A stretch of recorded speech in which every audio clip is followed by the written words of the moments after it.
What's going on, YouTube world, man? Today we're gonna do another review. It's a little bit different though. Got my man Scott here. What's up, everybody? We're back. What was that? The Eternity Pie? You know it. Eternity Pie, baby. Yeah. Oh, look at that. What is that, Scott? We're gonna go see what this bad boy's made of. Gotta line it up.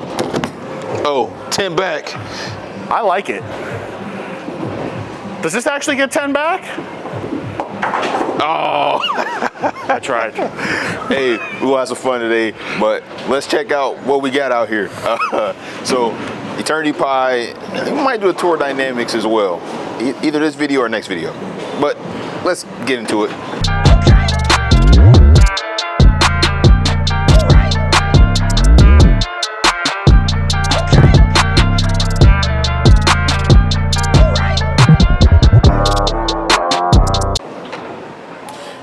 So, we got ASIMs, we got this one and the tour dynamics. Again, there's a lot of videos you want to see. This is only going to be part one of this particular series. We got a carry down.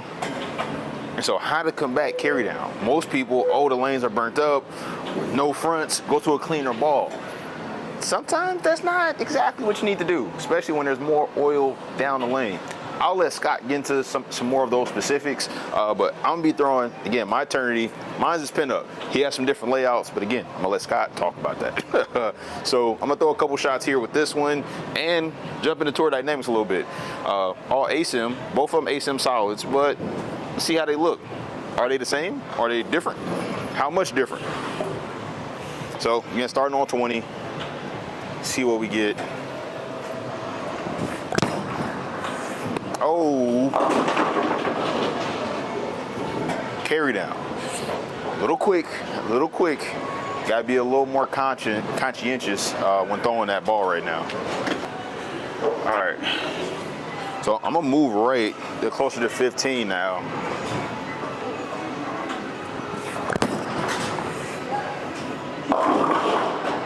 I moved right and it hooked. But I did slow my speed down. Too many variables at one time. It's not good bowling practice.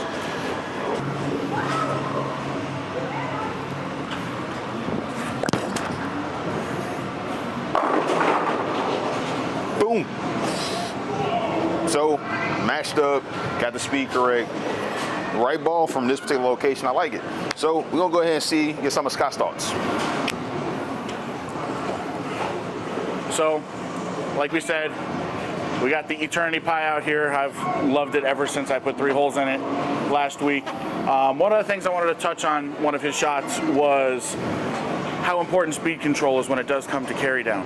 So the oil had to come from somewhere, right? It went down lane. Where did it come from? Probably the front part of the lane. So if that's the case, which is what carry down means, right? The oil's getting carried down the lane. Speed means a lot more. So on his second shot, when he said he changed all these variables and moved right and speed, if you're slowing it down and moving right and the ball's going to see it sooner, that's where you get the big difference in reaction with a small move. So I'm going to be in a totally different part of the lane. My ball's drilled much different. I got the pin down. So let's see what we find out. I'm going to be starting on 32. Cool.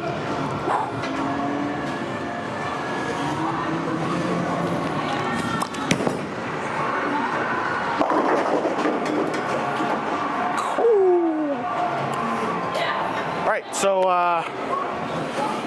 I was pretty lined in before, might have been a little bit soft there, so what we're going to do is we're going to try that same thing, but like I said, we're going to try and keep the speed up.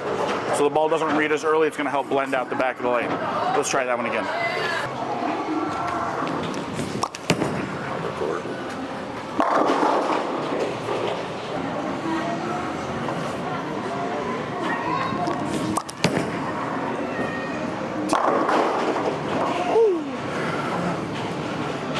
I like it. Let's keep it up. So we're gonna see what the tour dynamics looks like. Again, mines are drilled exactly the same, and so is Scott. Scott has 2 pin down ones. So again, I'm gonna play in the same zone, 15, throwing about the same speed, see what we get.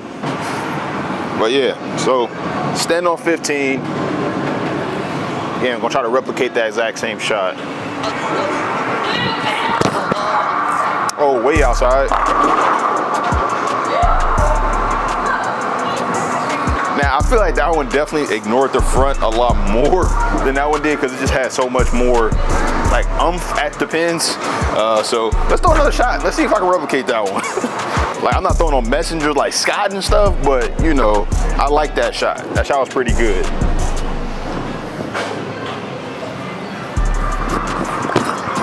Oh, I got dead around it. 2. I got, again, I didn't feel like I executed it as perfectly, but that looked pretty good, I'm not gonna lie. So I'm gonna throw one more shot. I'm gonna move left. And this is where I actually feel like we're gonna see a bigger difference. They could tell me something different though. If this one goes to the pins like that again. I wasn't kidding, man. This ball's special. Man. All right. So moving to 22, my typical spot. Throw it dead outside again. Okay. A little lazier, and I think that's a big part of the difference in the cores. So I'm gonna throw one more with the Eternity Pie from that exact same zone, then we're gonna give it back over to Scott.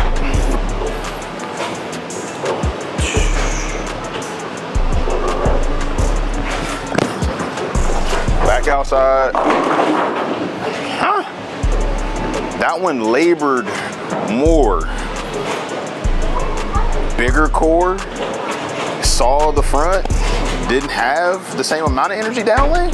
Huh, crazy. All right, so I'm up, same thing as him, Tour Dynamics, exact same layout as my Eternity Pie, we got the pin down. So I'm gonna stand in the exact same spot, try and give it that same tilt and speed, and let's see what we can find out.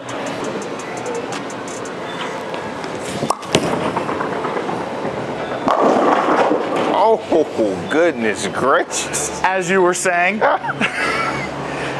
So, one of the things I wanted to say while he was throwing his shots, there could be 2 reasons. Now, we don't know the exact reason because we haven't really thrown enough shots. There could be 2 reasons for him seeing such a similarity in his bowling balls right now.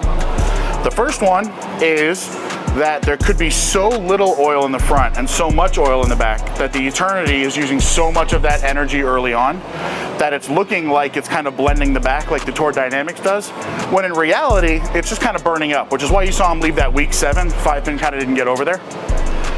The second reason is by the time it does get down there, the Tour Dynamics has the weaker engine of the 2 bowling balls. So because the Eternity is using up so much of that energy, it's kind of bringing the 2 balls closer together on what we're seeing. And this can happen a lot, where a lot of people can go out there after they buy a brand new ball, like here at a Bowler's Edge, and they can come out there and be like, well, my 2 balls are doing the same thing. And if you're not bowling on a condition that you know has been freshly oiled, or you know is gonna give you some variance in reaction, you could get something like what Charles had, where his huge brand new ball and his medium to low end, medium to high end ball look identical. And a lot of people get in that trap where they don't throw it necessarily on patterns enough to see the difference. So I'm gonna try the exact same thing, see if we can get it to go flush. This one a little more tilt, see if we can get it to go through the pins better.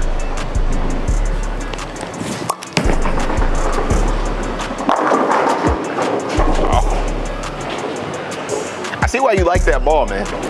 I really do. All it does is strike.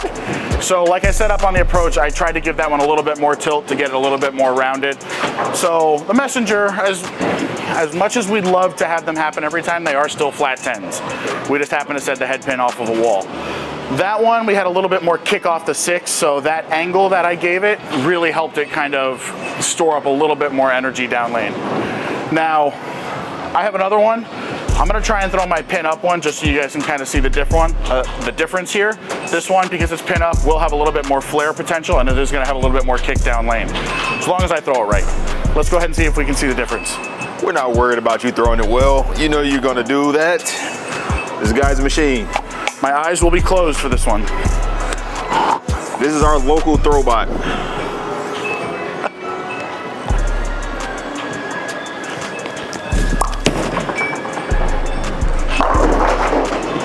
Oh God, oh no.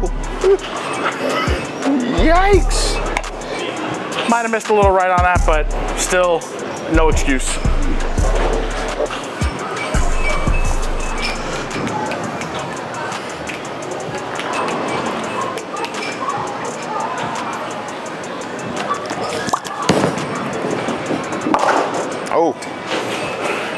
tried. Just in case, you never know. You always want to get that on video. All right, so we got the Eternity Pie. Left the flat 7 last time. Let's see what we get. I'm gonna try to just give it a little more oomph at the bottom, and hopefully it finishes.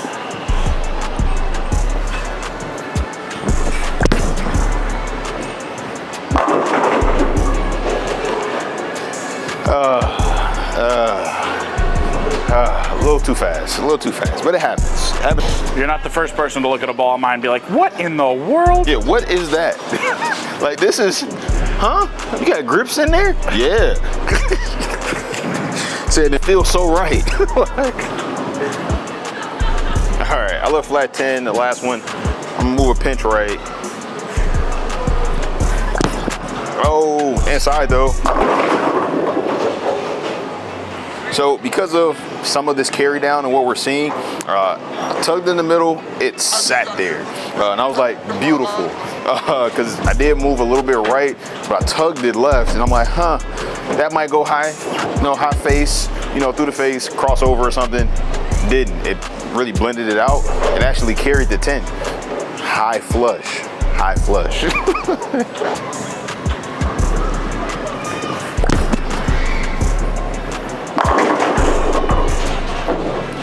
All right, so me and Scott have both accomplished the impossible. Well, not that impossible, but leaving it.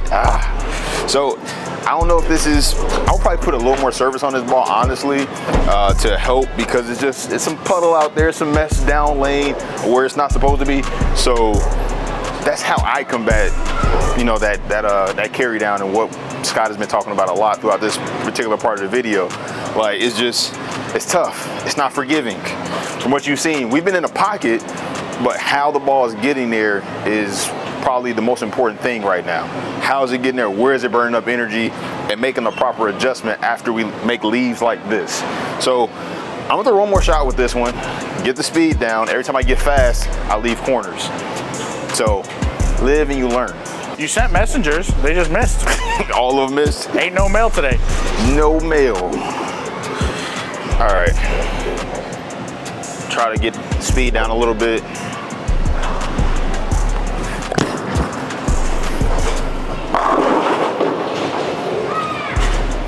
Perfect. All right, Scott, man. Take us on home, man.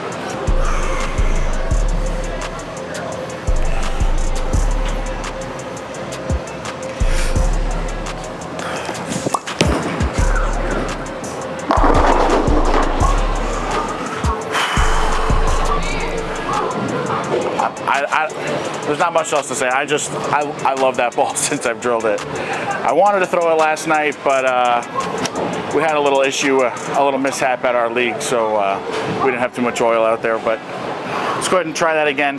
I'm going to try the exact same thing. I think what makes that ball so special is, like you said, we do have some carry down in the middle. I'm throwing it right in the soup. And you can see that ball's kicking the 10s out. The carry's no problem. I had one earlier that was mixer. I had 2 that were dead flush. It doesn't really matter how it seems for me to hit the pocket. It just seems to knock them all over. So let's try that one again.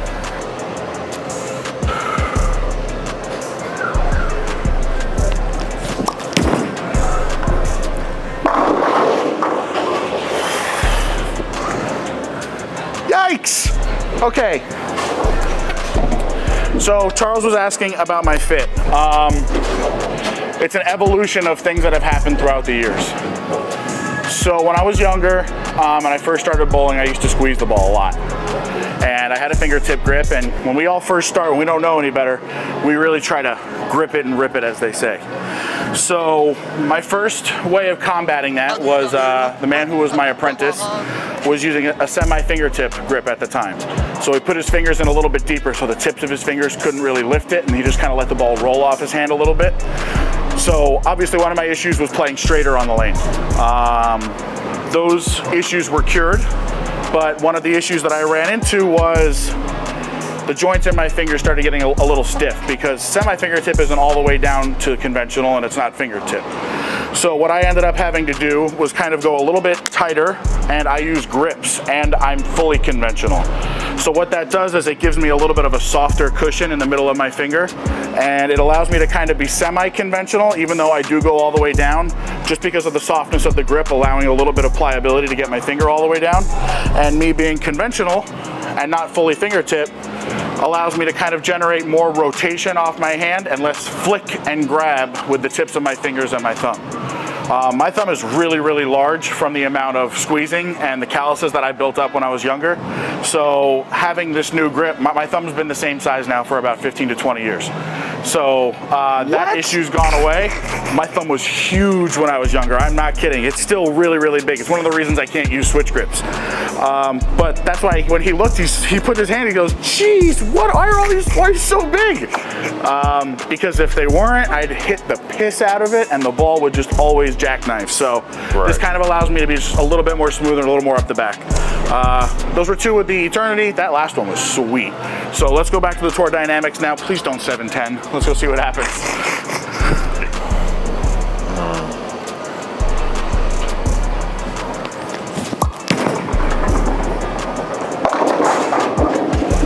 Okay, you got one pin better.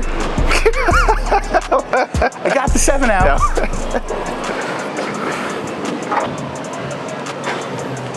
So this is where I think this being the weaker of the two balls is starting to come into play. I think you can see the Eternity's got a little bit more shape. It's a little bit rounder. This one came off the pattern, even though they're drilled exactly the same, it is the weaker ball, a lot sharper. So I think this one's storing up just a little bit more energy because it does have some games on it. You guys can see it's a little bit shiny now.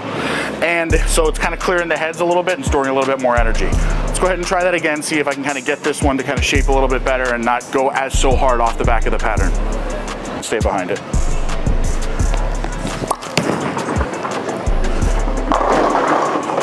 Oh, it's almost a triplicate almost, man. So tried to stay behind it to help it blend a little bit, kind of read a little bit sooner, but that's one of the issues, right? This is almost exactly where what we were talking about is an issue, where the bigger ball is just gonna have a bigger engine overall. I'm trying to manipulate this ball to go through the pins like the other one, where I don't have to try with the other one. The other one is just kind of meant for it, right? So I don't like being defeated. Let me try one more time. I think we're gonna knock all 10 over. I have an idea of what I have to do now. Let's just kind of see what we got. All right. What take is this, 12? I mean, 3? All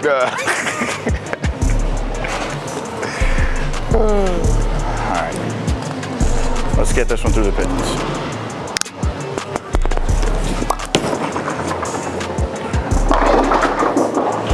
Victory. Stay tuned for part 2 and you might figure out why that one struck. That's all I'm saying.